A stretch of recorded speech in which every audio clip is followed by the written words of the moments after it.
பரிசுத்த ஆவியானவரை குறித்த ஒரு தெளிவான அறிவை நாம் பெற்றுக்கொள்ள வேண்டிய காலகட்டத்தில் நாம் இருக்கிறோம். We are in a period of time when we have to have a special knowledge about the Spirit of Holy Spirit.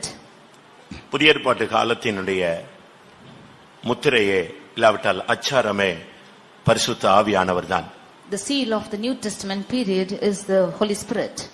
புதிய ஏற்பாட்டில் ஆண்டவராகிய இயேசு கிறிஸ்து உயிர் தெழுந்து பரத்துக்கு போன பின்பு முழு சபையினுடைய ஆளுகையையும் பரிசுத்த ஆவியானவர் ஏற்றுக்கொள்கிறார்.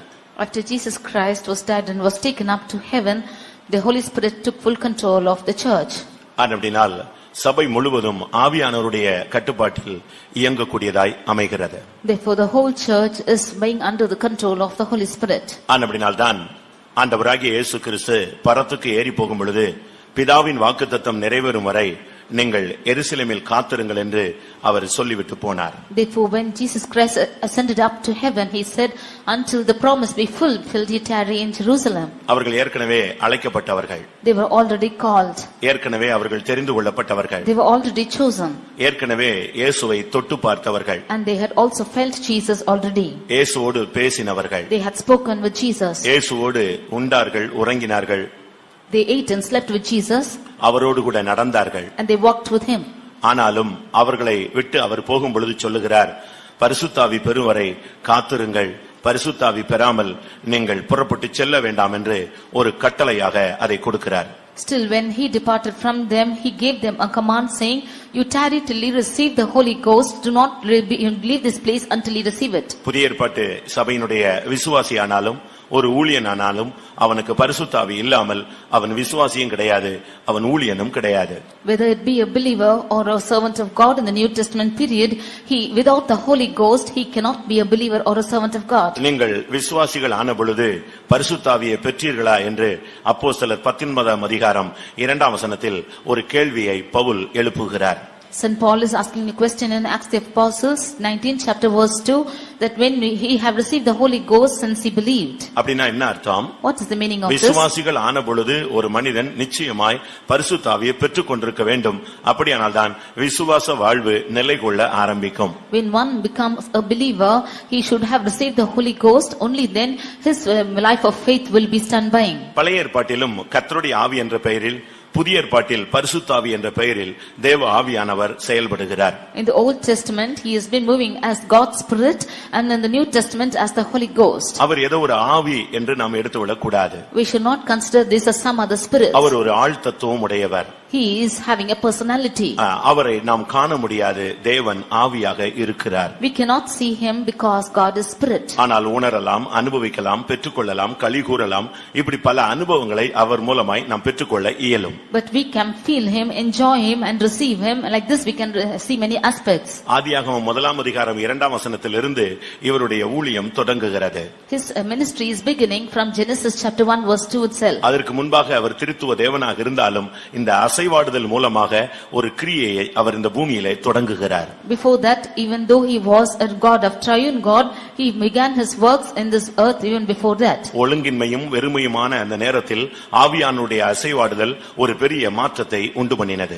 When it was without form and void, the movement of the Spirit of God made a great change. மனித வாழ்வும் கூட இன்றைக்கு ஒழுங்கின்மையும் வெறுமையுமாய் காணப்படுகிறது. Even the life of human beings is without form and void these days. ஒழுங்கின்மையும் வெறுமையுமான ஒரு தனி மனித வாழ்வில் ஆவியானவருடைய அசைவாடுதல் காணப்படுமானால் இருள் நீங்கி வெளிச்சம் உண்டாக வழி உண்டாகிறது. In an individual person, which is without form and void, when the Spirit of God is beginning to move, it is becoming a light. அப்படியானால் ஒருவன் கிறிஸ்தவனாய் மாறிவிட்டாலும் அவனுக்குள் ஆவியானவருடைய மகத்தான செயல்கள் நடைபெறாத பட்சத்தில் அவன் இருளிலேயே வாழ்ந்து கொண்டிருப்பான்.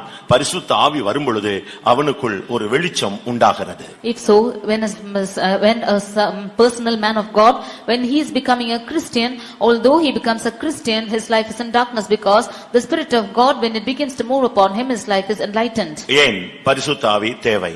Why do we need the Holy Spirit? நீங்கள் சரியாக கவனித்தால் இதை உங்களுடைய மனதிலே நீங்கள் பதித்துக் கொள்ள இயலும். If you carefully listen, you can bring it into your mind. இன்றைக்கு பரிசுத்த ஆவியை குறித்த தவறான விளக்கங்கள் பல இடங்களிலே போதிக்கப்படுகிறது. Today wrong explanations are given about the Holy Ghost. பரிசுத்த ஆவியானவர் அன்றைக்கு ஒரு நாள் தான் இறங்கினார், அதற்கு பின்பு இறங்கவில்லை என்று அநேகர் சொல்லுகிறார்கள். Many of them say that the Holy Spirit descended only on one day and not after that. Pentecost நாளில் மாத்திரம்தான் ஆவியானவர் இறங்கினார், இப்பொழுது இறங்குகிறதில்லை என்று சொல்லுகிறார்கள். They say that he descended only on the day of Pentecost and he is not descending these days. அது ஒரு தவறான போதனை. That is a wrong preaching. தவறான ஒரு போதனை. It's a wrong preaching.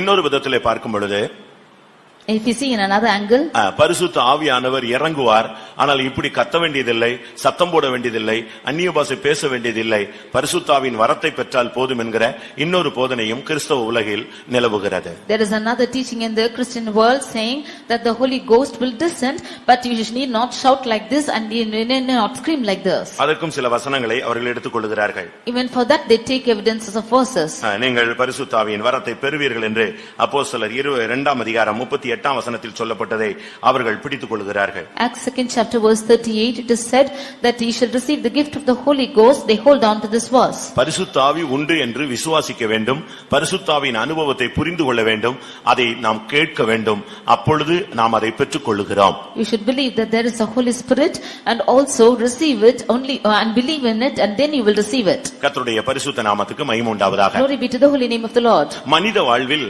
மனிதனுக்கு ஒரு ஆவியை தேவன் கொடுத்திருக்கிறார். In the life of human beings the Lord has given a spirit. அது கர்த்தர் தந்த தீபமாய் இருக்கிறது, அதுதான் மனிதனுடைய உள்ளே இருக்கிற உயிர் ஆவி. That is the light which the Lord has given in a man, and that is the life of man. இதற்குள்ளாக தேவன் வந்து இந்த மனிதன உயிரை இல்லாவிட்டால் மனிதனுடைய ஆத்துமாவை அவர் ஆளுகை செய்ய விரும்பினார், அதுதான் தேவனுடைய திட்டமாக இருந்தது. But even this God wanted to rule man, and that was the plan of God. ஆனால் மனிதனோ அநேக உபாய தந்திரங்களை தெரிந்து கொண்டு தேவனுடைய திட்டத்தை சிதைத்து விட்டான்.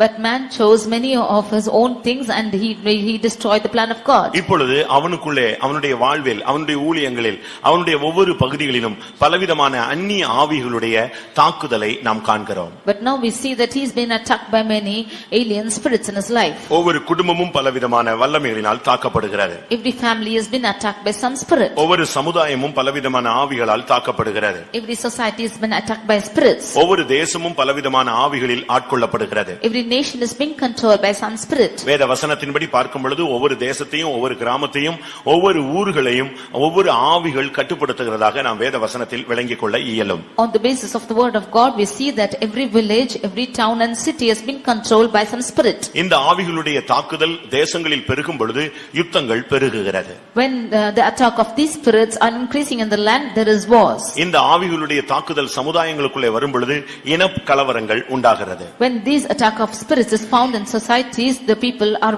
going on into revolution. இந்த ஆவி ஒவ்வொரு குடும்பங்களுக்குள் வரும் பொழுது குடும்பங்கள் சிதறடிக்கப்படுகிறது. When these spirits are coming into families, the families are being scattered. ஒரு தனிமனித வாழ்வில் அது புகுந்து விடும் பொழுது அவன் தற்கொலையை நாட ஆரம்பிக்கிறான். When it enters into an individual person, he is seeking for suicide. இப்படிப்பட்ட பலவிதமான ஆவிகளை நாம் பூமியிலே பல குடும்பங்களில் இந்த கூட்டத்தில் இருக்கிற அநேகருக்குள்ள கூட அப்படிப்பட்ட தாக்குதல்கள் வேதனைகளை நாம் உணர இயலும். We can see the attack of the spirits in many of the families, even in the people who are gathered here we can see these spirits. அந்த ஆவிகளுடைய சில தாக்குதல்களை நான் உங்களுக்கு சொல்லுகிறேன். I like to state of the attack of these spirits. நீங்கள் பரிசுத்த ஆவியை பெறும்படியாக வந்திருக்கலாம். You have come to receive the Holy Spirit. அதில் நிரப்பப்படும்படியாகவும் வந்திருக்கலாம். You might come on to fill it. அது நல்லது.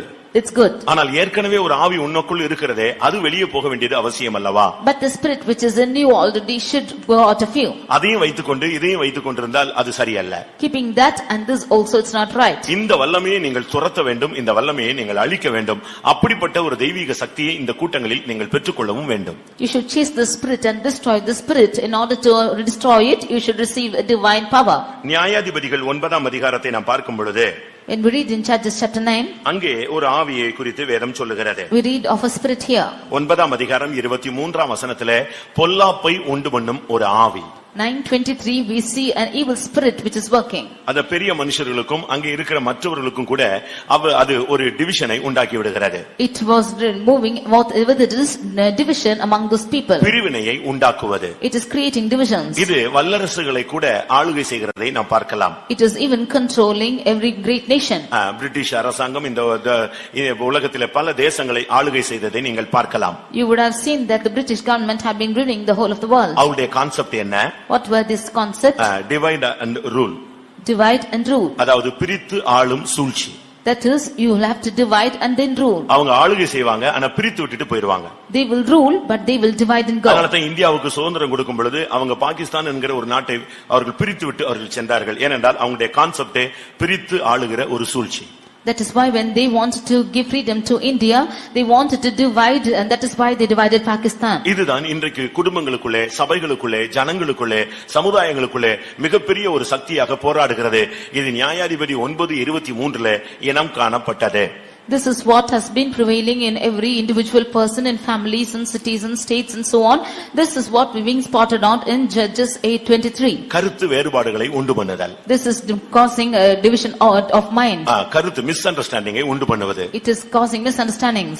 ஒருத்தர் புரிந்து கொள்ள முடியாத ஒரு தன்மைக்கு தள்ளப்படுதல். It is causing man to be pushed out to a place where they cannot answer each other. நல்லது சொன்னாலும் ஏற்றுக்கொள்ள முடியாத ஒரு தன்மை. Even if good is spoken, they cannot accept it. இன்றைக்கும் கூட अनेक தேவனுடைய பிள்ளைகளுக்கு கூட இந்த போராட்டங்களை நீங்கள் உணரலாம். Even today many people of God can find out these problems. இப்படிப்பட்ட ஆவிகளை மேற்கொள்ள யாம் என்ன செய்ய இயலும்? In order to overcome such spirits, what should we do? இப்படிப்பட்ட பல ஆவிகள் மனிதனுக்குள்ளே புகுந்துதான் அவனுடைய வாழ்வை சீரழித்து விடுகிறது. Such spirits are entering into man and scattering his life. இந்த ஆவிகளை மேற்கொள்ளத்தான் இந்த கூட்டங்கள். In order to overcome these spirits are at these meetings. இது ஒரு பேருக்காக நடத்துகிற கூட்டம் அல்ல. This is not a namesake meeting. இத நீங்க எப்படி நீங்க பயன்படுத்துறீங்களோ அவ்வளவுக்கு அவ்வளவு உங்களுக்கு வாழ்க்கைக்கு நல்லது. However you are utilizing this is useful for your life. நமக்கு இப்படி ஒரு அருமையான ஒரு வாய்ப்பு கிடைத்தது ஒரு பாக்கியமான ஒரு காரியம். This is a blessed opportunity that we have got this occasion. அதை நீங்க எப்படி யூஸ் பண்றீங்களோ அந்த அளவு நீங்க பாக்கியவான்கள் என்று நான் ஏற்கனவே உங்களுக்கு சொன்னேன். However you are utilizing this, I already said you are blessed. ஏனென்றால் ஆவியானவர் இல்லாமல் ஒரு மனிதன் ஜெயிக்க முடியாது. Because without the control of the Holy Spirit one cannot overcome. உங்களுடைய குடும்பத்தில் இருக்கிற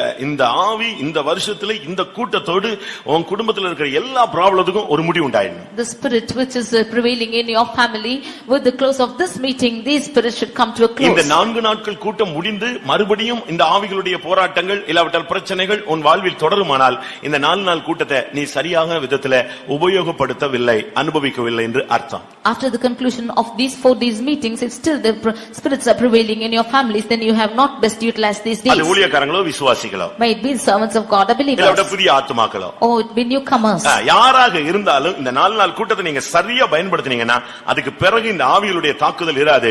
முழுவதும் பரிசுத்த ஆவியானவருடைய கட்டுப்பாட்டில் இயங்கக்கூடிய குடும்பமாக உங்கள் குடும்பம் மாறும். Whoever it is, if you rightly utilize these 4 days, and there will be no spirit which is prevailing in your families hereafter. அப்படிப்பட்ட ஒரு சிந்தையோடு நீங்கள் இந்த கூட்டங்களுக்கு வாருங்கள். With that same thought to come to these meetings. முதலாம் Samuel 16ஆம் அதிகாரத்தை நாம் பார்க்கும் பொழுது, and we read in 1 Samuel chapter 16, அங்கே ஒரு ராஜாவை குறித்து நாம் பார்க்கலாம். we read about a king out here. அவனுடைய பெயர் சவுல்.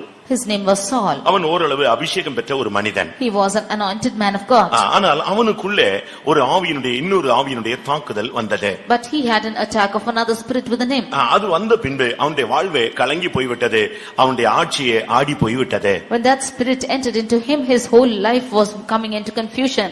அந்த ஆவி வந்த பொழுது அவனை அது கலங்க பண்ணிக்கொண்டே இருந்தது. That spirit came into him and confused him. அந்த ஆவியினுடைய நோக்கமே அவனை அபிஷேகத்தை விட்டு வெளியே கொண்டு போவது. The intention of that spirit is to take him out of anointing. தேவனுடைய திட்டத்தை விட்டு அவனை வெளியே கொண்டு போவது. To take him out of the plan of God. மரணத்தை நோக்கி அவனை இழுத்து கொண்டு போவது. To draw him towards death. பின்மாற்றத்தை நோக்கி அவனை இழுப்பது. To take him towards backsliding. தற்கொலையை நோக்கி அவனை இழுப்பது. To take him towards suicide. இந்த ஆவி ஒவ்வொரு ஸ்டெப்பாக அவனுக்குள்ளே போராட ஆரம்பித்தது. The spirit step by step began to work within him. ஆனால் அவனால் அதை பகுத்தறிந்து கொள்ள இயலவில்லை. But he could not discern it. அதிலிருந்து தப்பிக்கொள்ளும்படியாக தேவனுடைய பாதத்தில் போய் அவன் விழவில்லை. He did not go and fall at the feet of God to escape it. அவன் அதிலிருந்து தப்பிக்கொள்ளும்படியாக பலவிதமான மனித முயற்சிகள், அஞ்ஞான முயற்சிகளை அவன் மேற்கொண்டான். He took intentions to overcome it by the intention of the people. அவன் பல விதங்களிலே மனித முயற்சிகளை எடுத்தான். இல்லாவிட்டால் அஞ்சனம் பார்க்கிற பெண்களை அவன் தேடினான். He took human efforts of people who were sorcery and he seeked for them. ஆனால் அது அவனுக்கு கை கொடுக்கவில்லை. But it did not give room for him. கடைசியிலே அவன் தோற்று போனவனாக ஓட்டத்தை முடிக்கிறான். Finally, as the one who got failures, he is ending his race. அதுக்கு காரணம் அவனோடு போராடின அந்த ஆவியினுடைய தாக்குதல். The reason is the attack of the spirit which was within him. அருமையானவர்களே, உங்களுடைய குடும்பங்களிலே அண்ணன், தம்பி, தாய், தகப்பன், பெற்றோர், பிள்ளைகள், ஊழியர்கள், விசுவாசிகள் இப்படி பலவிதமான அனுபவங்கள் இல்லாவிட்டால் பலவிதமான தன்மைகள் இருக்கிறது. இவைகளுக்குள்ளே உங்களுக்குள்ளே பொல்லாப்புகளை உண்டாக்குகிற ஆவிகளை நீங்கள் உணர்கிறீர்களா?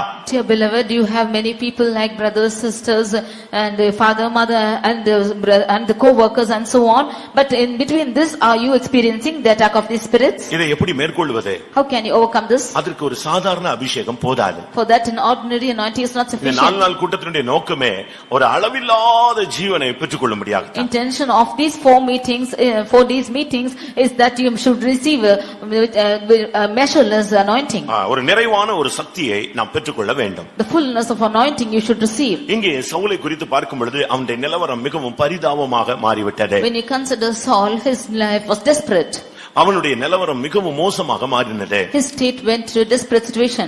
தேவன் ஒரு கட்டத்தில் அவனுக்கு உதவி செய்ய கூடாதவராக போனார். At one state God could not help him. அந்த அளவு அவன் தேவனை விட்டு விலகி இருந்தான். To that extent he departed from God. கலக்கத்தின் ஆவி, The spirit of confusion. அருமையான தேவனுடைய பிள்ளையே, இந்த கூட்டத்தில் எந்த நிலவரத்தில் வந்திருக்கிறாய்? Dear beloved, how are you come to this meeting in the உனக்குள்ள presence of இருக்கிற God? போராட்டம் என்ன? What is the trouble within you? என்ன கலக்கத்தில் உனக்கு அந்த போராட்டங்கள் உண்டாகிறது? In what confusion is that trouble taking place in கொஞ்ச you? நேரம் பாத்தீங்கன்னா நல்லா இருப்பான். For some time he will be good. ரொம்ப நல்ல சந்தோஷமா இருக்கிறது போல இருப்பான். It seems that he is happy. ஒரு சில நிமிடங்களில் அவன மாற்றம் உண்டாயிரும். In few minutes there will be a change which is in திரும்ப him. கொஞ்ச நேரத்துல அவன் தன்னை கட்டுப்பாட்டுல வருவான். After some time he will come in his control. அதாவது இந்த ஆவி சில நேரங்களில் வந்து தாக்கும், பிரச்சனை உண்டாக்கும், அப்படியே ஒதுங்கி போயிடும். But this spirit will come and cause a confusion and a problem and it will go away.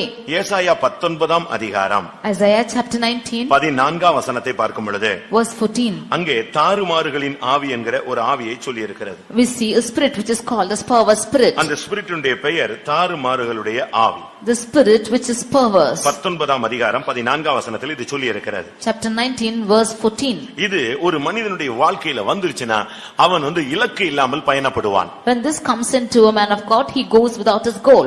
ஒரு மனிதனை குறித்து ஆண்டவர் சொல்லுகிறார், நீ தாறுமாறாய் ஓடுகிற பெண் ஒட்டகம் என்று சொல்லுகிறார். About a man, the God is saying that he is like a perverse தாறுமாறாய் ஓடுகிற பெண் ஒட்டகம். He is like a mule which is running perverse. இன்னைக்கு அநேகர் தங்களுடைய வாழ்க்கையில எங்கேயோ போய் கொண்டிருக்கிறார்கள்.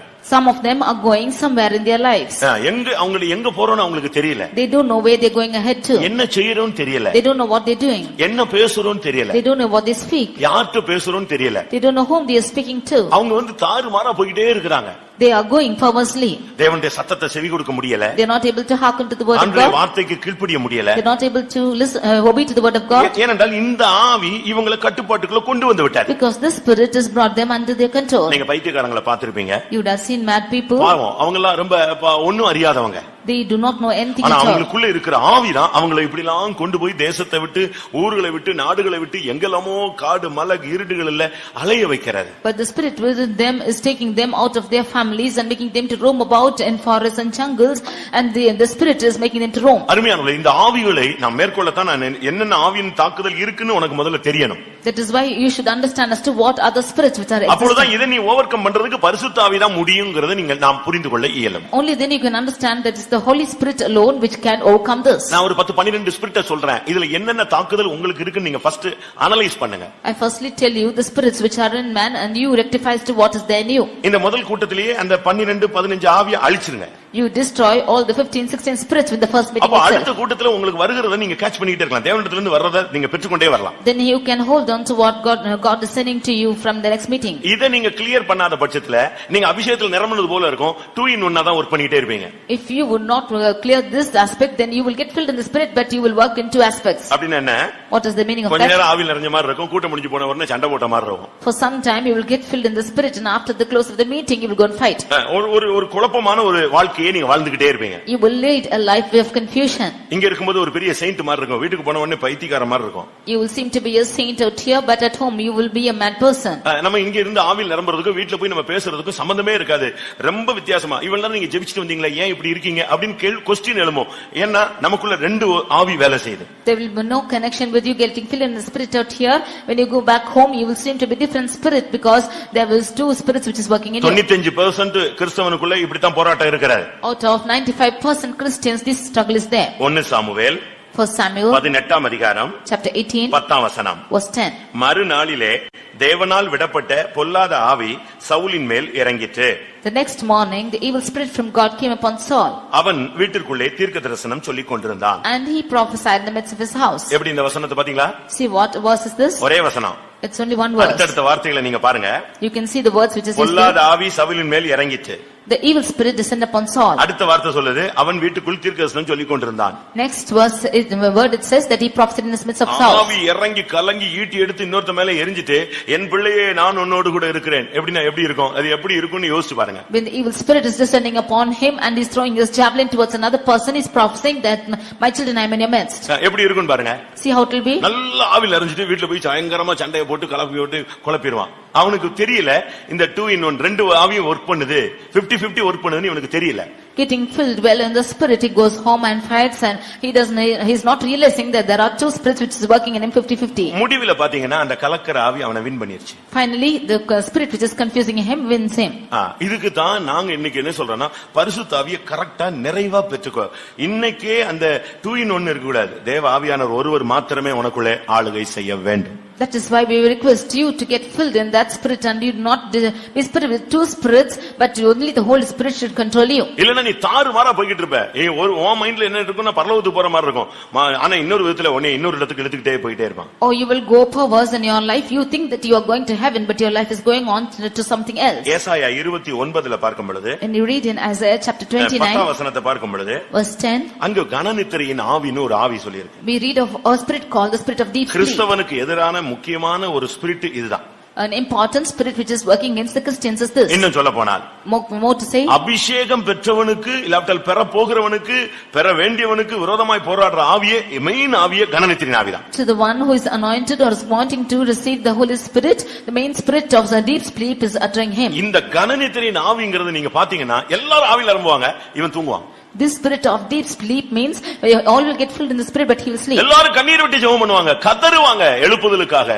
ஆனா ஒரு கூட்டம் அப்படியே இந்த ஆவி எப்ப வந்து இவன் மேல வரும்னே தெரியாது, அப்படியே அவனை silent ஆக்கிடும். All of them will cry out for a great revival, but he does not know when that sleep is coming. He will become silent. நல்லா ஜெபிப்பேன்னு சொல்லி இன்னைக்கு தீர்மானம் எடுத்துட்டு போவீங்க. You will make a determination that you will pray well. இந்த ஆவி வரும் பொழுது உனக்கு அந்த ஜெப நேரம் எல்லாம் முடியற வரைக்கும் உன்னை தூங்க வச்சிட்டே இருப்பான். When that spirit comes into you, that spirit will make you to sleep until the prayer is over. இது அநேகருக்குள்ள பயங்கரமான தாக்கத்தையும் தீங்கையும் உண்டாக்கக்கூடிய ஒரு ஆவி. This is a spirit which is causing danger into many of them. மெசேஜை கேட்க விடாது. It will not allow them to hear the message. It will not allow them to wake up. தேவ சமூகத்தை அனுபவிக்க விடாது. It will not allow them to enjoy the presence of ஆவியில நிரம்ப விடாது. God. It will not allow them to fill in the spirit. எந்த நேரத்துல என்ன நடக்குன்னு தெரியாது. அவன் அப்படியே மனநிலை பாதிக்கப்பட்டது போல தூங்கிட்டே இருப்பான். They don't know as to what is happening when, as a man who is affected in his mind, he will sleep. மத்தேயு 12:45 பார்க்கும் பொழுது, When we read in Matthew 12:45, ஒரு ஆவி போய் தன்னிலும் பொல்லாத 7 ஆவியை அழைத்து கொண்டு வந்ததா. one spirit went and called 7 more spirits which was worse than this. அதனுடைய தன்மை என்னன்னா பொல்லாத ஆவி. That spirit is wicked spirits. எது தேவையில்லையோ அதை செய்ய வைக்கும். What is not needed, it will cause you to do. எது தேவையில்லையோ அதை பேச வைக்கும். Whatever is unwanted, it will speak. எங்க போக கூடாதோ அங்க போக வைக்கும். Where you should not go, it will make you to go. எதுல தலையிட கூடாதோ அதை தலையிட வைக்கும். Where you should not interfere, it will make you to interfere. இந்த பொல்லாத ஆவியினுடைய வேலையே அதுதான். This wicked spirits work as that. அது வந்து ஒரு மனிதனுக்குள்ள வந்துருச்சுன்னு சொன்னா அவன் வீடு எவ்வளவுதான் பெருக்கி இருந்தாலும் ஜோடிக்கப்பட்டிருந்தாலும் ஆவியானவர் அருள் இல்லாத பட்சத்தில் இந்த ஆவி அவனுடைய வாழ்வை அஸ்தமனமாக்கி விடும். When the spirit is coming into a person's life, however he might live, if he is not having the help of the Holy Ghost, this life will make him to go descend. அந்த வீடு வெறுமையாக ஜோடிக்கப்பட்டதாக பெருக்கப்பட்டதாக இருந்தது. That house was adorned and it was swept. ஆனா இந்த ஆவி வந்தபோது But when the spirit came, மறுபடியும் அது பிசாசின் அசுத்த ஆவியின் காவல் வீடாக மாறிவிட்டது. again it became the place of the wicked spirits. அது இது எதை காண்பிக்கிறது? What does this show? ஞானஸ்நானம் பெற்றதோடு விட்டுறக்கூடாது. ஒரு மனிதன் பரிசுத்த ஆவி பெறாம இருக்கவே கூடாது. A man of God, he should not live with receiving the baptism. He should not be without receiving the Holy Ghost. நீங்க யாராவது அபிஷேகம் பெறாம இருந்தா கூட்டம் முடிஞ்சிச்சு இன்னைக்கு கிடைக்கல அப்படின்ட்டு நீ போகாத. 4 நாள் உபவாசம் கூட போட்டு தேவ சமூகத்திலேயே விழுந்து கிடந்து என்னை அபிஷேகித்தால் ஒழிய நான் இந்த இடத்தை விட்டு போக மாட்டேன்னு சொல்லி போராடு. If any of you have not received the Holy Ghost, you should strive even for the 4 days. You fast and say that I will not leave this place if the Lord is not anointing me. அநேகருக்குள்ள சில அவிசுவாசங்கள். Many of them have unbelief. நான் கேட்டேன், I asked, கிடைக்கல. I did not receive. நான் காத்திருந்தேன், I was waiting, எனக்கு கிடைக்கல. but I did not receive. அதனால எனக்கு கிடைக்குமா கிடைக்காதாங்கற ஒரு சந்தேகம் வந்துருச்சு. Therefore I have a doubt if I would get or not. இப்படிப்பட்ட சில துக்கங்கள் ஒரு சிலருக்குள்ள உண்டு. Some of them have some grief like this. நன்றாக நீங்கள் புரிந்து கொள்ள வேண்டும். You should understand rightly. நிச்சயமாய் நீங்கள் கேட்டால் கர்த்தர் அதை உங்களுக்கு தருவார். Truly, if you would ask of the Lord, he will definitely grant you. கேட்கிற எவனுக்கும் அவர் தரக்கூடிய தெய்வமாக இருக்கிறார். He is a God who grants to one who asks of him. அப்பத்தை கேட்டால் கல்லை கொடுப்பானோ? When he asks for bread, will he give him stone? அப்படி ஏதாவது தகப்பன் கொடுப்பானா? Will a father gives like this? ஏதாவது தகப்பன் மீனை கேட்டால் பாம்பை கொடுப்பானா? Will a father give a snake instead of a fish? நீங்க யோசிச்சு பாருங்க. You just think and see. வேதம் சொல்லுகிறது, The word of God says, பொல்லாதவர்களாகிய நீங்கள் உங்களுடைய பிள்ளைகளுக்கு நல்ல ஈவை தர நீங்கள் அறிந்திருக்கும் பொழுது, when you wicked people know to give goodness for your children, பரமபிதா உங்களுக்கு பரிசுத்த ஆவியை கொடுப்பது அதிக நிச்சயம் அல்லவா? how much more it is sure for God the Father to give you the Holy Ghost. அதனால பரிசுத்த ஆவி கிடைக்காதுங்கிறது கிடையவே கிடையாது, நிச்சயமா கிடைக்கும். Therefore, there is no matter that he will not give you the Holy Spirit, surely you will get it. ஒருவேளை கர்த்தர் உன்னோடு சில காரியங்களை பேச வேண்டியிருக்கும், கேட்க வேண்டியிருக்கும். Maybe the Lord wants to speak some things and ask of you certain things. நீங்க அது குறித்து நீங்கள் கவலைப்பட வேண்டிய அவசியம் இல்ல. அதை ஆண்டவருக்கு பேசினால் நீங்க அதுக்கு கீழ்ப்படிந்தால் போதுமானது. You need not worry about that. If the Lord would speak, if you obey, that's sufficient. லூக்கா 11ஆம் அதிகாரம் 13ஆம் வசனத்திலே பொல்லாதவர்களாகிய நீங்கள் உங்கள் பிள்ளைகளுக்கு நல்ல ஈவுகளை கொடுக்க அறிந்திருக்கும்போது பரமபிதாவானவர் தம்மிடத்தில் வேண்டிக் கொள்ளுகிறவர்களுக்கு பரிசுத்த ஆவியை கொடுப்பது அதிக நிச்சயம் அல்லவா? Luke 11:13 we see, then being evil know how to give good gifts unto your children, how much more shall your heavenly Father give the Holy Spirit to them that ask him. ஒரு தகப்பன் போய் பிள்ளை அப்பம் கேட்டா கல்ல கொடுப்பானா?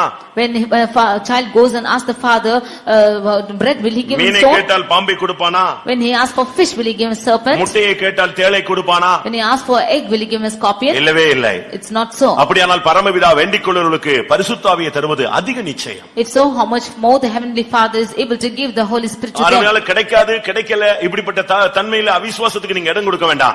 இன்னைக்கு கர்த்தர் எனக்கு அதை தருவார் என்று நான் விசுவாசிக்கிறேன். Therefore do not give room for unbelief that you will not receive or he will not give, but you should believe that he will surely give. இன்னைக்கு अनेகருக்கு தேவன் இந்த வாக்குத்தத்தத்தை நிறைவேற்ற போகிறார். God is going to fulfill this promise in many of them. பிதாவின் வாக்குத்தத்தம் அநேகருக்குள்ளே இந்த மாலை வேளையிலே நிறைவேற்றப்பட போகிறது. The Father's promise is going to be fulfilled in many of them this evening. Mark 5:2 பார்க்கும் பொழுது அசுத்த ஆவி.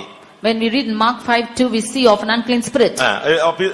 அசுத்த ஆவிகளுக்கு பலவிதமான பெயர்கள் இருக்கிறது. There are many names given to unclean spirits. அதெல்லாம் ஒவ்வொண்ணா நான் சொல்லிட்டே வர்றேன். I will cite of them one by one. இது ஜீவியத்தை அசுத்தமாக்குகிறது. This is making life unclean. அதனால தான் தேவ ஆவியானவருக்கு பெயர் பரிசுத்த ஆவியானவர். Therefore the Holy Spirit of God is called as the Holy Spirit. ஒரு மனிதன் அசுத்தமாய் அவனுடைய வாழ்வை சீர்குலைத்த அந்த ஆவியை அழித்து அவனை பரிசுத்தவானாய் மாற்றக்கூடிய பரிசுத்த ஆவியானவர். Destroying the unclean spirit which is tormenting a man, the Holy Spirit is working that making me holy. அப்படினால் இதிலிருந்து என்ன விளங்கிக் கொள்கிறோம்? அசுத்தத்தை நீக்க பரிசுத்த ஆவியானவருக்கு மாத்திரமே முடியும். Therefore from this we understand that uncleanness can be cast out by the Holy Spirit alone. மத்தேயு 12:22 பார்க்கும் பொழுது Matthew 12:22 சரீரத்திலே ஒரு பாதிப்பை அந்த வல்லமை உண்டாக்கி விட்டது. That spirit is causing an effect in the body. அது என்ன செய்திருந்தது? What does it do? அந்த மகனை ஊமையும் குருடுமாக மாற்றி வைத்தது. It is making that son to be blind and dumb. எவ்வளவு வல்லமையாக அந்த ஆவி அவனை தாக்கி இருக்கிறது என்று பாருங்க. See how powerfully this spirit has attacked him. குருடும் ஊமையுமாய் ஒரு மனிதனை மாற்றி விட்டது. It is causing a man to be blind and dumb. உங்களுடைய சரீரங்களில கூட சில பாதிப்புகளுக்கு காரணம் பிசாசுகளே. Even there are some effects in your body because of Satan. நீங்க நினைக்கிறீங்க ஏதோ ஒரு சரீரத்தில் உள்ள பலவீனம் அப்படினு யோசிக்கிறீங்க. You think that it is some weakness in your body. அது குறைவு இது குறைவு அதனால அந்த சத்து குறைவு இந்த சத்து குறைவுன்னு நீங்க மெடிக்கல் சயின்ஸ் தான் யூஸ் பண்ணி நீங்க பாக்குறீங்க. You are using medical sciences of the deficit which is caused in your body. ஆனா அந்த பார்வையை கெடுத்தது ஒரு ஆவி. But it is a spirit which is causing blindness. அவனை பேச விடாம தடுத்தது ஒரு ஆவி. It's a spirit which is causing him not to speak. இன்னைக்கு ஏன் உங்களால சுவிசேஷம் சொல்ல முடியல? Why are you not able to declare the gospel today? ஏன் உங்களில் அநேகருக்கு ஜெபம் பண்ண முடியல? Why are many of you not able to pray? உங்களில் அநேகருக்கு ஏன் துதிக்க முடியல? Why are many of you not able to praise God? நீங்க என்ன நினைக்கிறீங்க? What do you think of this? அதனுடைய காரணத்தை நீங்க சரியான விதத்துல புரிந்து கொண்டால் அது பிசாசு என்பதை நீங்கள் கண்டுபிடிப்பீர்கள். If you understand the right reason of this, you can understand it as Satan. அதுதான் உங்களை ஊமையா மாத்துகிறது. That is what making you dumb. ஸ்தோத்திரம் பண்ணுவோம் அப்படினா போதும் எல்லாம் அப்படியே இந்த ஒரு உதடு கூட அசையாது. அப்படி இறுக்கி பிடிச்சு வச்சிருக்கோம். ஏன்னா வேற ஒரு ஸ்பிரிட் இருக்கு. ஏன்னா இவன் மைண்ட் வேற இடத்துல போயிட்டே இருக்கு. When we ask to praise God, then you hold on to your lids tightly like that because your mind is going on somewhere else. அவன் ஊமை அல்ல. He is not dumb. ஊமையாய் அவனை மாற்றி இருக்கிறார். It's causing him to be dumb. கர்த்தருடைய வார்த்தையை சொல்ல முடியாது. That not to be able to declare the word of God. சுவிசேஷத்தை சொல்ல இயலாது. Not able to declare the gospel. சத்தியத்தை சொல்ல முடியாது. Not able to declare the truth. ஜெபிக்க இயலாது. Not able to pray. கர்த்தரை துதிக்க இயலாது. Not able to praise God. இது எல்லாமே ஒரு ஆவியினுடைய போராட்டங்கள். All these are attacks of the spirit. இன்னொரு விதத்துல பார்த்தா அவனை குருடாக மாற்றி வைத்திருந்தார். On the other angle, you can see that it is turned him blind. அவனுக்கு பயங்கர துக்கம் தன்னால பார்க்க முடியலன்னு சொல்லி. He is more grief that he is not able to see. இது ஸ்பிரிச்சுவல் அப்படி நம்ம எடுத்து பார்த்தோம் சொன்னா. When we take this in our spiritual life, அது தரிசனத்தை கெடுக்கக்கூடிய ஒரு தன்மை. It is a tendency of spoiling visions. இன்னைக்கு अनेகருக்கு விஷனே இல்ல. Today many of them have no vision. முந்தைய நாட்கள் அப்படி அல்ல. But the days before it was not so. ஒரு 5 minutes நம்ம ஒரு பாரத்தோடு ஜெபித்தா உடனே தரிசனம் கிடைக்கும். When you would pray with a burden, you will have a vision. அப்போ இப்போ நம்ம அதுல வளர்ச்சி அடைந்திருந்தா ஒரு நிமிஷம் ஜெபிச்சாலே நமக்கு கிடைக்கணும். But now if you had to have the growth, if you pray for a minute, you should receive it. இல்ல கண்ணை மூடினாலே நமக்கு கிடைக்கணும். Or when you close your eyes, you can get it. அதுதான் அதனுடைய developing. That is its development. ஆனா அது அந்த நிலவரம் இன்னைக்கு अनेகருக்கு இல்ல. But today many of the attitude is not so. நீங்க நினைக்கிறீங்க வருஷம் போன உடனே இதெல்லாம் மறைஞ்சிடும்னு. You might think that many years have gone by. கிடையவே கிடையாது. கிடையவே கிடையாது. This is not so. நாட்கள் போக போக உன்னுடைய வல்லமையும் வரங்களும் பிரகாசிக்கத்தான் வேண்டுமே தவிர இருளடைந்து போக கூடாது. As days goes by, your gifts and talents should brighten, but should not go dark. இயேசு சொல்லுகிறார் உன்னில் உள்ள வெளிச்சம் இருள் ஆகாதபடி நீ எச்சரிக்கையாயிரு என்று சொல்லுகிறார். Jesus says, you be aware that the light which is in you be not darkened. இந்த ஆவியினுடைய தாக்குதல் அந்த அவனை குருடாக்கிச்சு. The attack of the spirit made that person blind. தேவனே முன்னால வந்து நின்னால அவனுக்கு புரியாது. Even if God should stand for him, he cannot understand. ஒரு குருடனை கர்த்தர் சேறுண்டாக்கி கண்களில் பூசி சீலோவாம் குளத்திலே போய் கழுவு என்று அனுப்பிவிட்டார். One man of God, the God said, made him a mire out of the clay, and he pasted it upon his eyes and asked him to go wash in the pool of Siloam. அவன் சுகமான பின்பு அவனை துரத்தி விட்டு விட்டார்கள். When he was healed, he was chased away. அவனை சந்திக்க இயேசு சென்றார். And Jesus went to meet him. ஆனா அவனுக்கு இவர்தான் இயேசுன்னு தெரியாது. இவர்தான் தன்னை குணமாக்கின சக்தி உள்ள தெய்வம்னு தெரியாது. But he did not know that this is Jesus and this is the God who is powerful to heal him. அதுபோல Like this. ஒரு சிலருக்கு குருடா இருக்கு. இன்னைக்கு பாருங்க நீங்க தரிசனம் பாருங்களேன். இப்ப இந்த கூட்ட முடியறதுக்குள்ள அநேகருக்கு தரிசனம் கிடைக்கும். You see for today you will have, many of them will have visions after this meeting. பக்கத்துல உள்ள சகோதரனுக்கு கிடைக்கும் அடுத்தவனுக்கு கிடைக்காது. அப்ப அவனுடைய கண் இன்னும் குருடா இருக்கு. இவனுக்கு கண்ணு பிரகாசிச்சு விட்டது. The brother who is close by, he will get it, but the next one he will not receive because his eyes are blind. என்கிட்ட கர்த்தர் பேசினார்னு சொல்லுவாங்க. Some of them will say that the Lord spoke to me. அது ஒரு சிலர் சொல்லுவாங்க. ஆனா பக்கத்துல தான் ஒருத்தர் உட்கார்ந்து இருப்பாரு. அவர் பெரிய வல்லமை உள்ள ஒரு ஆள் போல இருக்கலாம். ஆனா ஒண்ணுமே இருக்காது. காரணம் அந்த சத்தம் இவனுக்கு கேட்டது அவனுக்கு கேட்கல. But the next person who is seated nearby him, he will not hear it because that voice was heard only by this person or not that. இந்த ஸ்பிரிட் அவனை செவிடாக்கி விட்டது. This spirit has caused him to be deaf. Mark 9:25ல ஊமையும் செவிடுமான ஆவியே என்று ஒரு ஆவியை ஒரு வாலிப பையனுக்குள்ள இருந்து கர்த்தர் துரத்தினார். Mark 9:25 we see a spirit which the Lord chased out of him, that is a dumb and a deaf spirit. இந்த ஆவியுடைய போராட்டங்கள் உங்களுக்குள்ள இருக்கா? Do you have this struggle of this spirit in you? கர்த்தர் என்கிட்ட பேசவே இல்லன்னு சொல்றாங்க. Do you say that the Lord is not speaking to me at all? என்னையில இருந்து கர்த்தர் உன்கிட்ட பேசல. From when did the Lord not speak to you? என்றைக்கு இருந்து கர்த்தர் உன்னோடு இடைபடவில்லை? From when did the Lord not intervene with you? என்றையில இருந்து கர்த்தருடைய சத்தம் உனக்கு கேட்க முடியாமல் போய்விட்டது? From when was the voice of God not heard by you? அவர் பேசுறது இல்லையா? Is he not speaking to you? அவர் பேசுறாரு. He is speaking. அவர் பூமியே கேள் வானங்களே கேளுங்கள்னு சொல்றாரு. He is saying, oh earth hear, oh heavens hear. வானம் கேட்கிறது. The heavens are hearing. பூமி கேட்கிறது. Earth is hearing. அவருடைய தூதர்கள் கேட்கிறார்கள். And the angels are hearing. சமுத்திரத்துல இருக்கிற மீனுக்கு போய் கட்டளை கொடுக்கிறார். நீ போய் அந்த மனிதனை விழுங்கி கொண்டு வந்து இந்த நினிவேயிலே கரையிலே துப்புன்னு சொல்றாரு. அது கீழ்ப்படியுது. ஆனா அந்த தீர்க்கதரிசியோ தேவனுடைய வார்த்தைக்கு கீழ்ப்படியாதவனாய் போய் கொண்டிருந்தான். He is commanding the fish of the sea to go swallow up the man and so spit him on the shore, but that prophet is not listening to the word of God. அந்த ஒரு carry தாற்றங்கடையில ஒருத்தன் கிடக்குறான். நீ அவனுக்கு போய் காகமே நீ ஆகாரம் கொடுங்கறார். அந்த காக்கா தன்னை பிரதிஷ்டை பண்ணிக்கொண்டு அவனுக்கு ஆகாரம் கொடுக்கிறது, இவனோ அங்கிருந்து ஒளிந்து சாகும்படியாக வாஞ்சிக்கிறான். He is commanding the ravens and to go and feed the person who is hidden in Brook Cherith, but he is wanting to kill himself. நான் இதிலிருந்து என்ன சொல்ல வருகிறேன்? What do I want to say out of இந்த this? ஆவிகளுடைய போராட்டங்களை மேற்கொள்ள வேண்டுமானால் தேவ ஆவியானவருடைய உதவி இந்த கூட்டங்களில் நமக்கு வர வேண்டியது அவசியம். If you have to overcome the attack of these spirits, the Holy Spirit should descend upon us. ரெண்டு நோக்கத்தோடு நாங்கள் இந்த கூட்டத்தை வைத்திருக்கிறோம். With two purposes we have conducted ஒன்று, this meeting. அபிஷேகம் பெறாதவங்களுக்கு நல்ல ஒரு அபிஷேகம் கிடைக்க வேண்டும். For the ones who are not received the Holy Spirit, they should receive a good anointing. இரண்டாவது, அபிஷேகம் பெற்றவங்க ஒரு நிறைவை நோக்கி பயணப்பட வேண்டும். Secondly, those of them who are anointed should go towards the perfection. லூக்கா 13:11 பார்க்கும் பொழுது Luke 13:11, அந்த ஆவி அவளை பலவீனப்படுத்தி வைத்திருந்தது. that spirit made her weak. இன்னைக்கு உங்களுக்குள்ள அநேக சரீரத்துல எனக்குள்ள உங்களுக்குள்ள எல்லாருக்குள்ள அநேகருக்குள்ள பலவீனங்கள் இருக்கு. Today many of them, including me and you, are all weak.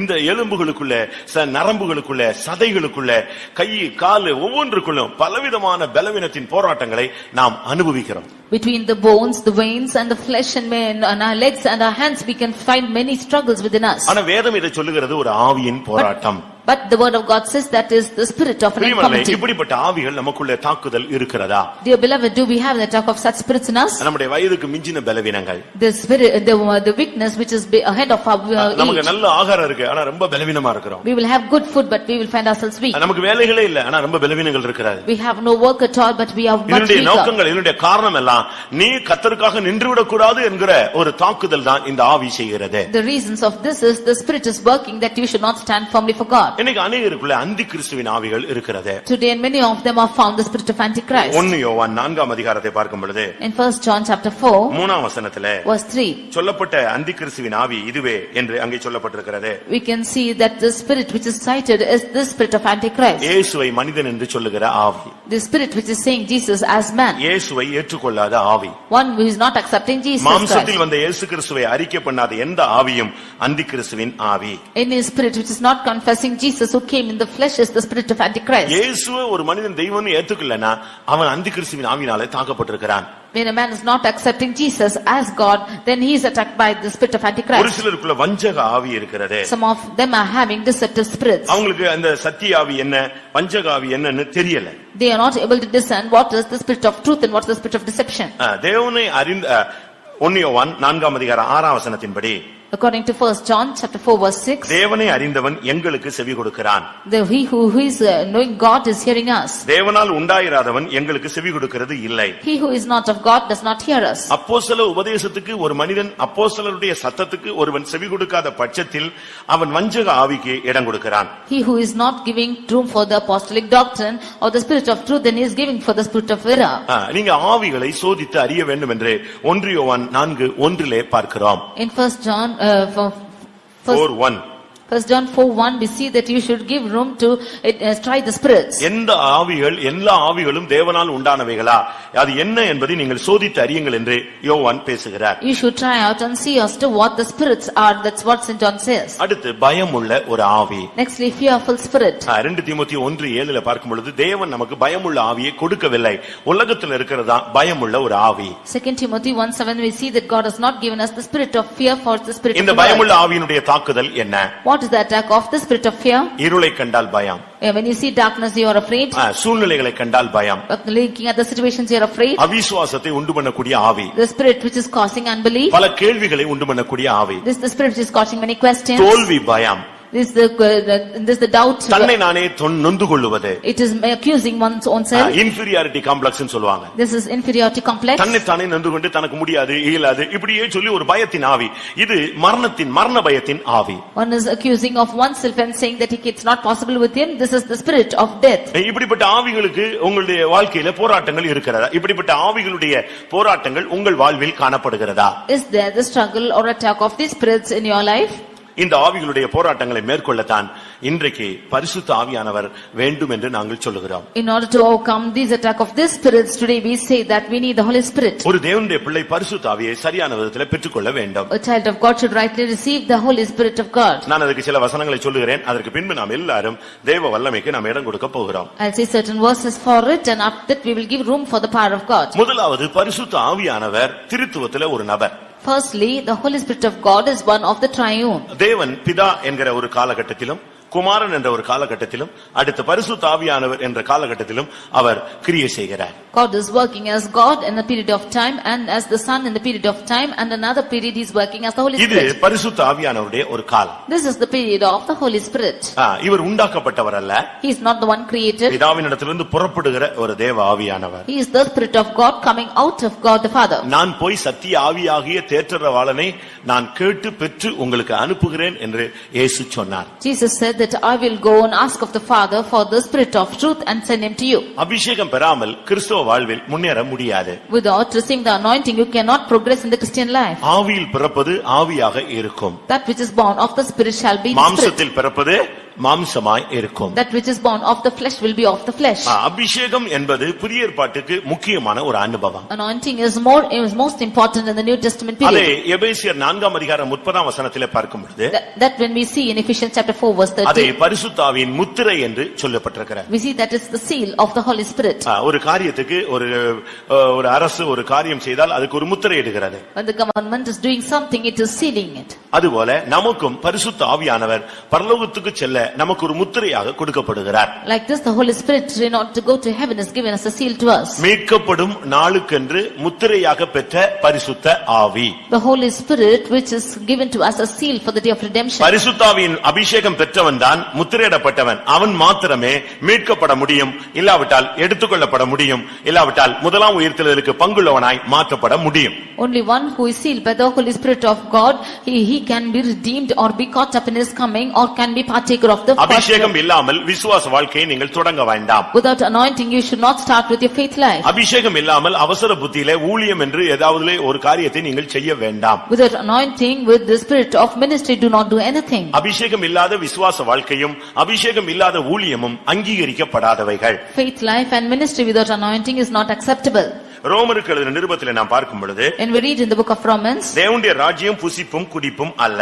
the kingdom of God is not meat and drink, அது நீதியும் சமாதானமும் பரிசுத்த ஆவியினால் உண்டாகும் சந்தோஷமுமாய் இருக்கிறது. but righteousness, peace and joy of the Holy Ghost. இவைகளில் ஒருவன் ஊழியம் செய்தால் If one should serve with me with this, அவன் தேவனால் அங்கீகரிக்கப்பட்டவன். கிறிஸ்துவுக்கு ஊழியம் செய்கிறவன் தேவனுக்கு பிரியனும் மனுஷரால் அங்கீகரிக்கப்பட்டவனுமாய் இருப்பான். he is serving Christ and is acceptable to God and approved of men. ரோமர் 14:17 18 வசனங்களில் இந்த வார்த்தை சொல்லப்பட்டிருக்கிறது. Romans chapter 14 verses 17 and 18 we can read this. பரிசுத்த ஆவியினால் உண்டாகும் சந்தோஷமான தன்மை இல்லாத பட்சத்தில் அவன் அங்கீகரிக்கப்படாத ஒரு மனிதனாய் ஊழியனாய் விசுவாசியாய் மாறி போய் விடுகிறான். Without the joy in the Holy Ghost, he is becoming one who is not acceptable as a servant of God or a believer. அப்ப பழைய ஏற்பாட்டில் கர்த்தருடைய ஆவியானவர் என்ன செய்தாரு? In the Old Testament, what did the Holy பழைய Spirit do? ஏற்பாட்டினுடைய அபிஷேகம் சொல்லியிருக்க, புதிய ஏற்பாட்டினுடைய அபிஷேகம் சொல்லிருக்க, இந்த ரெண்டுக்கும் உள்ளதான வித்தியாசங்கள் என்ன?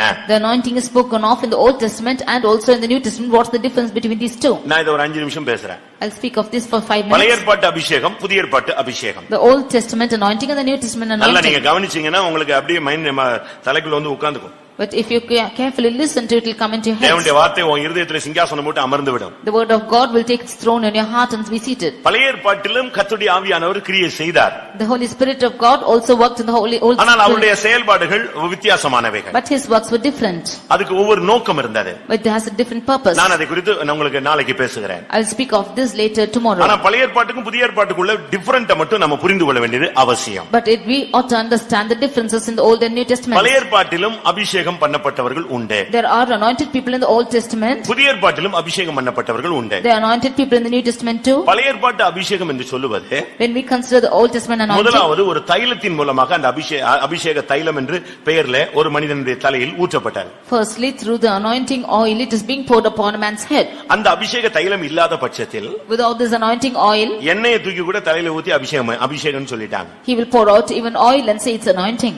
எண்ணெய் கிடைச்சா இல்ல புது எண்ணெய் இருந்துச்சுன்னா உடனே அத ஒரு அபிஷேக தைலம் ஊத்திட்டாங்க. If there is a new oil, they will pour it and say it's anointing. இப்படி தான் பழைய ஏற்பாட்டிலே அபிஷேகம் தைலம் எண்ணெய் புது எண்ணெய் இப்படிப்பட்ட காரியங்களை வைத்து அபிஷேகம் என்ற ஒரு தன்மையிலே அபிஷேகம் பண்ணினார்கள். It is like this, they said that this is anointing oil and they have anointed this in the Old Testament. ஆனால் காலங்கள் வந்த பொழுது, But when times gone by, ஆதியாகமத்திலே பார்க்கும் பொழுது யாக்கோபு ஒரு கல்லுக்கு எண்ணெயை கையில உள்ள எண்ணெயை கொத்தி தூக்கி தலையில ஊதி அந்த கல்லு மேல ஊத்திட்டு இந்த கல் தேவனுடைய வீடாகும் என்று அபிஷேகம் பண்ணினார். பண்ணினான். When looking in Genesis, we see Jacob that he anointed a stone with oil in his hand and said that this is the house of God. அந்த அபிஷேகம் பண்ணப்பட்ட பின்பு அந்த சாதாரண அந்த வனாந்தரத்துல கிடந்த கல்லு அபிஷேகம் பண்ணப்பட்ட கல்லாக மாறி தேவனுடைய வீடாக மாறினது. After anointing, the ordinary stone which was in the wilderness, when it was anointed with oil, became the house of God. அதுபோல Like this, வாழ்விலே மாற்றமே இல்லாமல் வனாந்தரமா இருக்கிற உன்னுடைய கல்லை போன்ற ஒரு பாரமான ஒரு தன்மையுள்ள உன்னுடைய வாழ்வு அபிஷேகம் என்கிற தன்மை உனக்குள்ளே வரும் பொழுது உன்னுடைய வாழ்வு ஆலயமாக தேவனுடைய வீடாக ஒரு மகிமையுள்ள ஒரு வாசஸ்தலமாக பெத்தேலாக உன் வாழ்வை தேவன் மாற்ற இயலும். in your life, which is found as a wilderness and as a stone, even your life can be changed by the Holy Spirit of God as Bethel or the house of God. லேவியராகமம் 21ஆம் அதிகாரத்திலே 12ஆம் வசனத்திலே இந்த அபிஷேக தைலத்தை கர்த்தர் கிரீடம் என்று வர்ணித்தார். In Leviticus 21 verse 12, we see that the anointing oil is called as the crown by God. அபிஷேக தைலம் என்னும் கிரீடம். The crown of the anointing oil of God. யார் அபிஷேகம் பண்ணப்பட்டானோ அவன் தலையில ஒரு கிரீடம் இருக்கிறது. அது அதர்சனமான ஒரு கிரீடமாக காணப்படுகிறது. Whoever is anointed upon him is found as an invisible crown, which is the crown.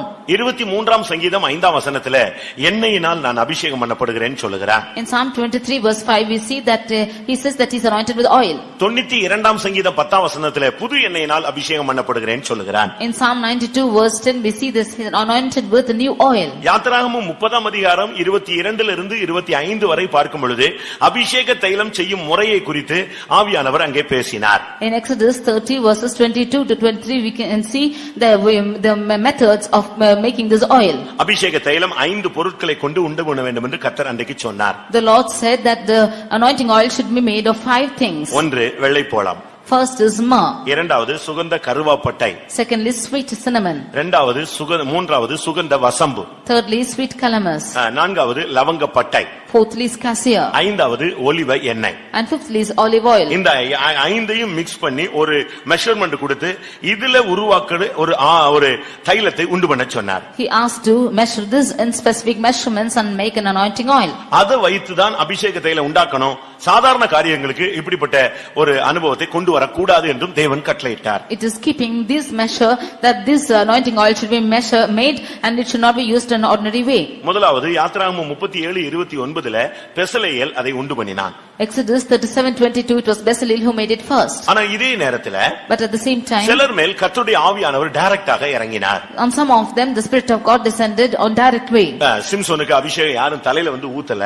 Nobody came and anointed the head of Samson. Gideon மேல யாரும் கர்த்தருடைய ஆவியை கொண்டு கர்த்தருடைய அபிஷேகத்தை ஊற்றவில்லை. None came and anointed the head of Gideon. Othniel மேல கர்த்தருடைய அபிஷேகம் யாரும் தைலத்தை கொண்டு வந்து எண்ணெயை கொண்டு வந்து புதிய எண்ணெயை கொண்டு வந்து ஊற்றவில்லை. Nobody came and poured oil and anointing oil, fresh oil upon Othniel. கர்த்தருடைய மகத்தான சக்தி அவர்களுக்குள்ள இறங்கினது. அதுவே அபிஷேகமாக கருதப்பட்டது. The powerful Spirit of God descended upon them, that was anointing. ஆவியாக பலமாக சக்தியாக ஜீவனாக மகத்தான வல்லமையாக அவர்கள் மேல் இறங்கிற்று. As a spirit, as a power, as a great power, it is descended upon them, that was the Holy Spirit. இந்த அபிஷேக தைலத்தை பழைய ஏற்பாட்டிலே செஞ்சு அந்த அபிஷேக தைலத்தை ஒரு குறிக்கப்பட்ட பேருக்கு மட்டும் யூஸ் பண்ணாங்க. This anointing oil was made in the Old Testament and it was used only for specific people. உன் கொம்பையை நிரப்பிக்கொள். You fill your horn. ஒரு நாள் சாமுவேலுக்கு இந்த வார்த்தை கிடைத்தது. One day Samuel got this word. உடனே அந்த தைலத்தை அவன் ரெடி பண்ணி கூட்டி ரெடி பண்ணிட்டான். Immediately he prepared this anointing நீ oil. பெத்லெஹேமுக்கு போ, ஈசாயின் வீட்டுக்கு போ, அங்கே நான் காண்பிக்கிறவனை இந்த தைலத்தை வைத்து ஊற்றி ராஜாவாக அபிஷேகம் பண்ணு என்று சொன்னார். You go to the house of Bethlehem to the house of Jesse and there you should anoint it on the skin. அடுத்து மோசேக்கு சொன்னார், நீ அபிஷேக தைலத்தை எடு, ஆரோனுடைய தலையில அதை ஊற்று, அவனை ஆசாரியனாக அபிஷேகம் பண்ணுன்னு சொன்னார். Nextly unto Moses he said, you take the anointing oil and pour it upon Aaron and anoint him as the priest. எலியாவை சொன்னார், நீ அபிஷேக தைலத்தை எடுத்துக்கொண்டு போ, எலிசாவை உன் ஸ்தானத்திலே தீர்க்கதரிசியாய் அபிஷேகம் பண்ணுன்னு சொன்னார். And to Elijah he said, you go take the anointing oil and pour upon Elisha and make him a prophet in your stead. stead. என்ன விளங்கிக் கொள்ளுகிறோம்? What do we understand from this? இந்த அபிஷேக தைலம் ஊற்றப்படும் பொழுது சாதாரண மனிதர்கள் ஒவ்வொரு தன்மையும் ஒரு ஸ்தானமும் உள்ளவர்களாய் மாற்றப்படுகிறார்கள். When this anointing oil is poured upon each person, one or each of them are going to specific positions. அதுபோல Like this. பரிசுத்த ஆவி வரும் வரும்பொழுது ஒரு சாதாரண மனிதன் விண்மயமாக மாறுகிறான். When the ordinary man is when the Holy Spirit is descending upon him, he is becoming towards இந்த heaven. அபிஷேக தைலம் வந்து இல்ல புதிய ஏற்பாட்டில் இந்த பரிசுத்த ஆவி கிடைச்ச உடனே வெறும் கை தட்டுறது மாத்திரமல்ல, சரீர அசைவு மாத்திரமல்ல, வாழ்வில் மாற்றங்கள். Anointing of the Holy Spirit is not just clapping in hands and shaking of body, but there is change in their life. இந்த வெள்ளை போலம் என்பது ஜெபத்தை காண்பிக்கிறது. This myrrh is showing prayer life. ஒரு ஜெப வாழ்க்கை. It is showing prayer life. சுகந்த கருவாப்பட்டை என்பது பலனை காண்பிக்கிறது. Sweet cinnamon is showing strength. சுகந்த வசம்பு என்பது தாழ்மையை காண்பிக்கிறது. காரணம் அது வேர்ல இருந்து எடுக்கறாங்க. Sweet calamus shows humility because it's taken out of root. அடுத்து லவங்க பட்டை. Next is cassia. அது பொடியாக மாற்றப்படுகிறது. That is made as powder. அது நம்மை உடைத்து சுத்திகரித்து சீர்படுத்துவதை காண்பிக்கிறது. That is showing sanctifying and breaking and ஒலிவ எண்ணெய் செழிப்பை காண்பிக்கிறது. Olive oil shows flourishing. அபிஷேகம் ஒரு மனிதனுக்குள்ள வரும்பொழுது அவன் ஜெப வீரனாய் மாறுகிறான். When anointing comes into a man of God, he is becoming a prayer warrior. உள்ளான மனுஷன் பலப்படுத்துகிறது. And wicked man is becoming தாழ்மையை கற்றுக்கொள்கிறான். He is learning humility. தன்னை சுத்திகரித்துக் கொள்கிறான். Is sanctifying himself. ஆசீர்வதிக்கப்பட்ட ஒரு தெய்வீக வாழ்வுக்கு உன்னதமான ஆசீர்வாதத்துக்கு பங்குள்ளவனாய் மாறுகிறான். And he is becoming a partaker of heavenly blessings of God. கர்த்தருடைய பரிசுத்த நாமத்துக்கு மகிமை உண்டாவதாக. Glory be to the holy name of the Lord. பழைய ஏற்பாட்டிலே அவர் கர்த்தருடைய ஆவியானவர், புதிய ஏற்பாட்டில் பரிசுத்த ஆவியானவர். In the Old Testament is the Spirit of God, in the New Testament is the Holy Spirit. பரிசுத்த ஆவியானவருடைய செயல் வித்தியாசமானது. The work of the Holy Spirit is different. ஆனால் பழைய ஏற்பாட்டிலே கர்த்தருடைய ஆவியானவருடைய வேலை வித்தியாசமானது. But the work of the Spirit of God in the Old Testament is different. அது ஒரு தைலமாக எண்ணெயாக ஒரு தலை மேல ஊற்றப்படும். ஒரு டைம் ஊற்றப்படும். அது அவருடைய முகத்துல வடிந்து, தாடியில வடிந்து, அங்கியில வடியும். That was poured as an anointing oil upon the head once, and it will flow over his beard and towards his garment. 133 சங்கீதம் 2ஆம் வசனத்தில் நீங்க இத பார்த்துக் கொள்ளலாம். Psalm 133 verse 2 you can read this. ஆனா புதிய ஏற்பாட்டில் அப்படி அல்ல. But in the New Testament it's not so. ஒரு டைம் அல்ல, அவன் வாழ்க்கை முழுவதும் உள்ளான மனுஷனுடைய அவனுடைய ஆவி, ஆத்துமா, சரீரத்துல 24 மணி நேரமும் இருந்து இயங்கக்கூடியது. It is not just once that the anointing is poured upon him, it should stay in a person all the days of his life and work out 24 hours. பழைய ஏற்பாட்டில் ஒரு ட்ரிப், 2 ட்ரிப், 3 ட்ரிப் இப்படி அபிஷேகம் பெற்றப்பட்டவர்கள் இருக்கிறார்கள். In the Old Testament we can see people who are anointed for once, twice and thrice. Saul ஒரு விசை அபிஷேகம் பண்ணப்பட்டவன். Saul was anointed once. Solomon 2 விசை அபிஷேகம் பண்ணப்பட்டவன். Solomon was anointed twice. தாவீது 3 விசை அபிஷேகம் பண்ணப்பட்டவன். David was anointed thrice. மற்றவங்க எல்லாம் ஒவ்வொரு டைம் அவ்வளவுதான், ஒவ்வொரு நேரம் தான் அபிஷேகம் பண்ணப்பட்டவர்கள். All the rest were just anointed once. பழைய ஏற்பாட்டில் இந்த அபிஷேகம் ஒவ்வொருவனையும் ஒரு ஸ்தானத்துல கொண்டு வந்தது. In the Old Testament each of them through this anointing was brought to position. மற்ற யாருக்கு இந்த அபிஷேகம் கிடையவே கிடையாது. இந்த அபிஷேகத்தை கூட்டவே கூடாது. The rest were not receiving this anointing and this should not be added to. ஆனா புதிய ஏற்பாட்டில் அப்படி அல்ல. மாம்சமான யாவர் மேலும் என் ஆவியை ஊற்றுவேன். But in the New Testament it's not so. Upon all the flesh he will pour out of spirit. பழைய ஏற்பாட்டில் ஒரு நாள் அது ஒரு ஃபங்க்ஷன் மாதிரி நடத்துனாங்க. In the Old Testament it was like a function for one day. முதலாம் ராஜாக்கள் 1ஆம் அதிகாரம் 38ல இருந்து 40 வரைக்கும் படிச்சு பாத்தீங்கன்னா சாலமோனை அபிஷேகம் பண்றதுக்கு ஒரு பெரிய ஃபங்க்ஷனே நடந்துதான் அபிஷேகம் தலையில அந்த அபிஷேகத்தில ஊற்றப்பட்டது. First Kings chapter 1 verses 38 to 40 you can see there was a great function to anoint Solomon as king. ஆனா புதிய ஏற்பாட்டில் அப்படி அல்ல. But in the New Testament it's not so. தினமும் கர்த்தர் நம்மை அபிஷேகம் பண்ணுகிறார். வாழ்நாள் எல்லாம் திருநாள் தான்.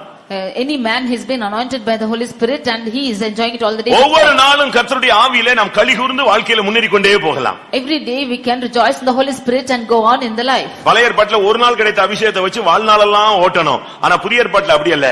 ஒவ்வொரு நாளும் கர்த்தர் நிறைத்து நம்மை நடத்தி கொண்டே வருகிறார். In the Old Testament once he will be anointed and he should go along all his lifetime, but in the New Testament every day we can receive the Holy Spirit. பழைய ஏற்பாட்டில் இந்த அபிஷேகம் பெற்றவன் தடுமாறினால் அவனை விட்டு அவர் விலகி விடுவார். புதிய ஏற்பாட்டில் இந்த அபிஷேகம் பெற்றவன் தடுமாறினால் அவனை கண்டித்து உணர்த்தி சிட்சித்து அவனை சீர்படுத்துகிறார். In the Old Testament if one is stumbling out of this anointing then the Lord will depart from him, but in the New Testament if he is going erring from his ways then the Lord will correct him and he'll chastise him. பழைய ஏற்பாட்டில் ஒரு ஊழியத்திற்காக அவனுக்கு அந்த அபிஷேகம் கொடுக்கப்பட்டது. In the Old Testament this anointing was given to him for a ministry. புதிய ஏற்பாட்டிலே ஜீவியத்திற்காக அபிஷேகம் கொடுக்கப்படுகிறது. In the New Testament this anointing is given for his life. இதிலிருந்து என்ன விளங்கிக் கொள்கிறோம்? From this what do we understand? பழைய ஏற்பாட்டு அபிஷேகம் புதிய ஏற்பாட்டு அபிஷேகம் ரொம்ப வித்தியாசமானது. There are great differences between the Old and the New Testament anointings. பழைய ஏற்பாட்டு அபிஷேகம் வரும்பொழுது அந்த ஒரு நாள் நல்ல ஸ்மெல்லா இருக்கும், அவ்வளவுதான். அதுக்கு பிறகு அவன் அபிஷேகம் பண்ணப்பட்டவன் சொல்லிக்கலாம். ஆனா புதிய ஏற்பாட்டில் அப்படி இல்ல. இந்த அபிஷேகம் வரும்பொழுதெல்லாம் நாம் தேவனோடு பேசுகிறோம். In the Old Testament anointing we can see that one day it will be full of flavors, but in the New Testament it's not so. Whenever this anointing is coming we will enjoy it. அபிஷேகம் வரும்பொழுது நான் ஒரு மனுஷன் அந்நிய பாஷை பேசுகிறவன் மனுஷனோட அல்ல தேவனோடு பேசுகிறான். When the anointing is coming, he is not speaking with man but with God. 1 கொரிந்தியர் 14:2 நாம பார்க்கும் பொழுது அவன் தேவனோடு பேசுகிறான், அதுக்கு அடுத்த ரகசியங்களை பேசுகிறான், பக்தி விருத்தி உண்டாக பேசுகிறான். இப்படியே இந்த அந்நிய பாஷையில் அபிஷேகம் பெற்று பெற்று பெற்று அவன் தேவனோடு நெருங்கி விடுகிறான். கர்த்தருடைய பரிசுத்த நாமத்துக்கு மகிமை உண்டாவதாக. Glory be to the holy name of the Lord. பழைய ஏற்பாட்டு அனுபவம் ஒரு நாள், ஆனால் இது வாழ்நாள் எல்லாம் கிடைக்கக்கூடிய ஒரு மகிமையான அனுபவம். The Old Testament experiences for just for one day, but this is experienced all the days of his life. உங்களில் எத்தனை பேருக்கு இந்த நாட்களிலே நமக்கு சரியான ஒரு பரிசுத்த ஆவி தேவை என்கிற அறிவு உண்டாயிருக்கிறது? How many of you have the knowledge or understanding that you need the Holy Spirit all the days of your life? இனிமேல் பரிசுத்த ஆவியானவருடைய நேரமாக நாம் கொடுக்கலாம். Hereafter we can give room for the Holy Spirit of God. உங்களுடைய வாழ்க்கையில எந்த ஆவியினுடைய தாக்குதல் அதிகமாக இருக்கிறது? Which attack of the Spirit is more in your life? பொல்லாப்பை உண்டாக்கும் ஆவியா? Is the spirit of wickedness? கலக்கிற ஆவியா? Is the spirit of confusion? தாறுமாறுகளின் ஆவியா? Is the spirit which is causing you to வஞ்சக go ஆவியா? low? Is the spirit of deception? விழுந்து போன ஆவியா? Is the spirit which is fallen? கனநித்திரையின் ஆவியா? Is the spirit of deep sleep? பலவீனத்தின் ஆவியா? Is the spirit of weakness? பின்மாற்றத்தின் ஆவியா? The spirit of backsliding? என்ன ஆவி உங்களுடைய வாழ்க்கையில உங்களை சீர்குலைத்துக் கொண்டிருக்கிறது? Which spirit is causing your life to go? எதுவாக இருந்தாலும் இன்றைக்கு ஆவியானவர் அதை மேற்கொள்ளக்கூடிய ஜீவன் உள்ளவராய் இருக்கிறார். Whichever it is, the Holy Spirit is full of life to make it and live in you from these spirits. யாரும் தயவு செய்து அபிஷேகம் பெறாமல் இந்த கூட்டத்தை விட்டு நீங்கள் எழும்ப வேண்டாம். None of you please get up from this meeting without receiving the anointing of God. ஆண்டவரே, நான் ஒரு சரியான தெய்வீக சக்தியை பெற்றுக்கொள்ளும்படியாக வாஞ்சித்து நான் பயணப்பட்டு வந்திருக்கிறேன். Lord, I have come all along to receive a divine power from you. ஒருவேளை maybe நீங்கள் பரிசுத்த ஆவி பெற்றவர்களாக கூட இருந்திருக்கலாம். you might be the people who are anointed. ஏதாவது ஒரு சூழ்நிலையில அது உங்களை விட்டு விலகி போயிருக்கலாம். Through some situation this would have departed from you. ஆனால் இன்றைக்கு கர்த்தர் ஒரு சரியான ஒரு அபிஷேகத்தின் மூலமாய் நம்மை சந்திக்க விரும்புகிறார். But today with the anointing the Lord wants to meet us. பழைய ஏற்பாட்டில் உள்ள அனுபவத்துக்கும் புதிய ஏற்பாட்டில் உள்ள அனுபவத்துக்கும் ரொம்ப வித்தியாசம் இருக்கிறது. There are great differences between the Old Testament anointing and the New Testament experience. இன்றைக்கு நமக்கு உள்ளேயே அவர் இருந்து நம்மை ஆளுகை செய்கிறார். Today he is reigning within us and he is ruling over us. கர்த்தருடைய பரிசுத்த நாமத்துக்கு மகிமை உண்டாவதாக. Glory be to the holy name of the Lord. உங்களில் எத்தனை பேருக்கு சரியான ஒரு நிறைவான தெய்வீக சக்தி வேண்டும்? அப்படி விரும்புகிறவர்கள் கண்களை மூடுங்கள். How many of you want the fullness divine spirit of God? Those of you desire, close your eyes. ஒருவேளை நீங்க சேர்ல இருக்கலாம், ஒருவேளை உங்களால முழங்கால் பட முடிந்தால் அங்கேயே போடலாம், இல்லாவிட்டால் உள்ளுக்குள்ள இடம் இருக்கிறது, இங்கே வாருங்கள். Maybe you are seated in chairs. If you can kneel down, you can come inside and kneel down too. யாரும் கொஞ்ச நேரம் அங்கங்க பார்க்க வேண்டாம். For some time don't look anywhere else. கொஞ்ச நேரம் நாம் தேவனோடு நெருங்கி வருவோம். For some time let's draw nigh to God. கர்த்தாவே, என்னுடைய வாழ்க்கையில பல ஆவிகளுடைய போராட்டங்களை நான் ஃபீல் பண்றேன். Lord, I feel there are many attack of the spirits in my life. இதனால என்னுடைய வாழ்க்கையில நான் சீரழிந்து போய்விட்டேன். Because of this I am led in a miserable way in my life. என் குடும்பத்துல பிரச்சனைகள். There are confusions in my family. என் ஊழியத்துல பிரச்சனைகள். There are problems in my ministry. என் ஜீவியத்துல பிரச்சனைகள். There are problems in my life. என்னுடைய தொழில்ல பிரச்சனைகள். There are problems in my business. இதுக்கெல்லாம் ஒரே பரிகாரம், உம்முடைய ஆவியினால் எல்லாம் ஆகும் என்று சொல்லி இருக்கிறேன். The only remedy for all this is everything is possible with our spirit. You have ஊழியர்கள் spoken. எல்லாரும் தேவனுடைய வல்லமைக்கு நீங்கள் சரியான விதத்தில் இடம் கொடுங்கள். உங்கள் ஊழியத்தின் பின்னணியில் இருக்கிற அசுத்த வல்லமைகள் விழுந்து போகட்டும். All the servants of God give room for the Holy Spirit of God. Let the spirits which are working behind you fall. வாலிபர்கள் கர்த்தருடைய ஆவிக்கு இடம் கொடுங்கள். உலகத்தின் ஆவி உங்களை மேற்கொள்ளாதபடி தேவ ஆவியானவர் உங்களை பலப்படுத்தட்டும். All the youths give room for the Holy Spirit of God, that the spirit of the world does not work in you. May the Holy Spirit. ஒவ்வொரு தாய் தகப்பன்மாரும் தேவனுடைய ஆவிக்கு இடம் கொடுங்கள். உங்கள் குடும்பங்கள் இருக்கிற அசுத்த ஆவிகள் விழுந்து போகட்டும். Every parents give room for the Holy Spirit of God. Let the unclean spirits which is in your house go fall away. நமக்கு ரொம்ப ஷார்ட் டைம் தான். We have only a short time. இந்த ஷார்ட் டைம்ல நீங்க சரியான ஒரு அபிஷேகத்தை பெற்றுக்கொள்ள வேண்டும். Within this short time you should receive a right anointing. பரலோகத்திலிருந்து தூதன் இறங்கி வந்து ஒரு முத்திரையை அவன் நெற்றியில குத்தட்டும். The angel from heaven should descend and put a seal upon your forehead. மீட்கப்படுகிறவன் என்கிற ஒரு முத்திரை உன் மேல வந்து விழட்டும். Let there be a seal of redemption which is falling upon you. இல்லாவிட்டால் தேவனுடைய வல்லமை உன்னை நோக்கி கடந்து வருவதை நீ உணர்வாய், அனுபவிப்பாய். Or you will feel the power of God come upon you and you will experience it. எனக்கு ஒரு நிச்சயம் இருக்கிறது. I have a surety. தேவன் ஏதாவது ஒரு நோக்கத்தோடு தான் இந்த கூட்டத்தை வைத்திருப்பார். The Lord has conducted this meeting with a definite purpose. அப்படியானால் இன்றைக்கு அநேக தாவீதுகள் அபிஷேகம் பண்ணப்பட போகிறார்கள். If so many of them will be anointed this day itself. தாவீது ஆடுகளுக்கு பின்னாலே இருந்து கொண்டிருந்தான். David was standing behind the sheep. திடீரென்று ஒரு செய்தி. Suddenly he got a message. நீ வீட்டுக்கு வா. You come back home. அதுபோல like this. நீங்க பல விதங்களிலே குடும்பம், தொழில், ஊழியம் இப்படி பல விதங்கள் இருந்தீங்க. உங்களை ஆவியானவர் இப்பொழுது இந்த கூட்டத்துக்கு அழைத்து கொண்டு வந்திருக்கிறார். You were in your families and business and your ministry where you were being brought by the Holy Spirit to this meeting.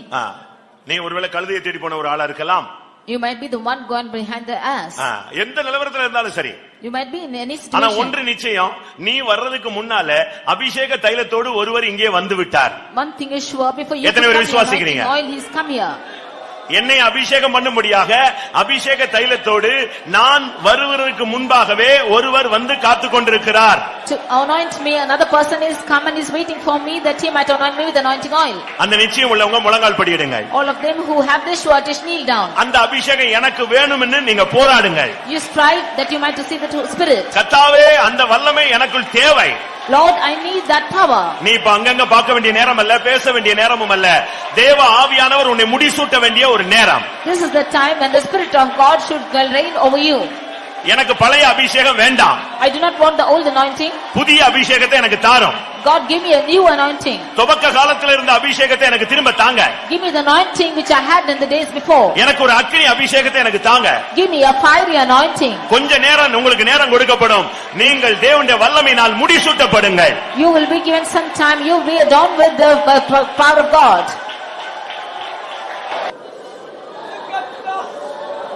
கர்த்தர் உன்னை மன்னிக்கிறவர். கர்த்தர் உனக்கு இரக்கம் செய்கிறவர்.